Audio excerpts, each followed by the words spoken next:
आगा के कराची में अहम खबर है। कराची के एहतसाब अदालत में अगुणे MDPSO के गैर कानूनी मुकर्ररी जो रेफरेंस दाखिल किया वियो है। अगुण वज़ीर आज़म शाहिद खाकान अब्बासी ऐं ॿिया जवाबदार अदालत पहुता आहिनि। नैब चेयरमैन के 4 सालनि जो जवाब ॾियणो पवंदो।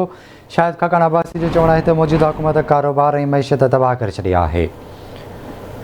तव्हांखे ख़बर ॾिनी पियो आहे, कराची जे एहतसाब अदालत में अगुणे MDPSO जे गैर कानूनी मुकर्ररी जो रेफरेंस दाखिल किया वियो आहे। अगुणे वज़ीर आज़म शाहिद खाकान अब्बासी ऐं ॿिया जवाबदार अदालत पहुता आहिनि।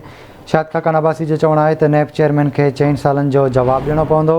मौजूदा हुकूमत कारोबार ऐं मईशत तबाह करे छॾी आहे।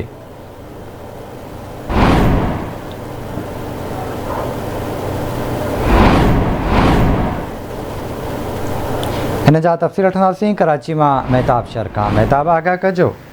जी बिल्कुल बेशर तव्हांखे मां ॿुधाइणु लाइ त एहतसाब अदालत में शाहिद खाकान अब्बासी अॻूणो MDPSO ऐं ॿिया जवाबदार अदालत में पेश थिया। अॻूणो सेक्रेटरी पेट्रोलियम अरशद मिर्ज़ा ऐं शाहिद खान अब्बासी जेके वकील आहिनि उहे हिते पेश थिया आहिनि। उन सां गॾु पाण शाहिद खान अब्बासी बि पाण हुते पेश थिया। नेब जवाबदारनि पारां जेकी दरख़्वास्त जमा कराई इहा अदालत अॻूणे सेक्रेटरी पेट्रोलियम अरशद मिर्ज़ारी ऐं जी दरख़्वास्त ते नेब अख़्तियार खे नोटिस जारी करे छॾिया। अदालत ॿुधणी खे मुलतवी करे छॾिया। अॻूणो वज़ीर आज़म शाहिद खाकान अब्बासी मीडिया सां ॻाल्हाईंदे चयो आहे त नेब जे मुल्कनि नेब जो इदारो आहे उहो मुल्क जी अवाम ऐं मुल्क जे माण्हुनि खे जेको आहे तबाह करे छॾिया। हुनजी मईशत विहारे छॾी आहे। हुन इल्ज़ाम ते चयो आहे त नेब सही तरीक़े सां कमु न पई करे। जेकॾहिं असांजी हुकूमत आई त असां इहे नेब जो इदारे खे ख़तमु कंदासीं। ऐं तव्हांखे ॿुधाइणो त शाहिद खाकान अब्बासी जे इल्ज़ाम ते चयो आहे त नेब जेको आहे उहो आम माण्हुनि खे ऐं मईशत खे जेको आहे विहारे छॾियो आहे।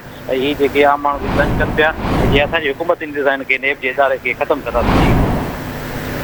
ठीकु आहे महताब, वॾी महिरबानी अव्हां जी तफ़सील खां आगाह करण लाइ।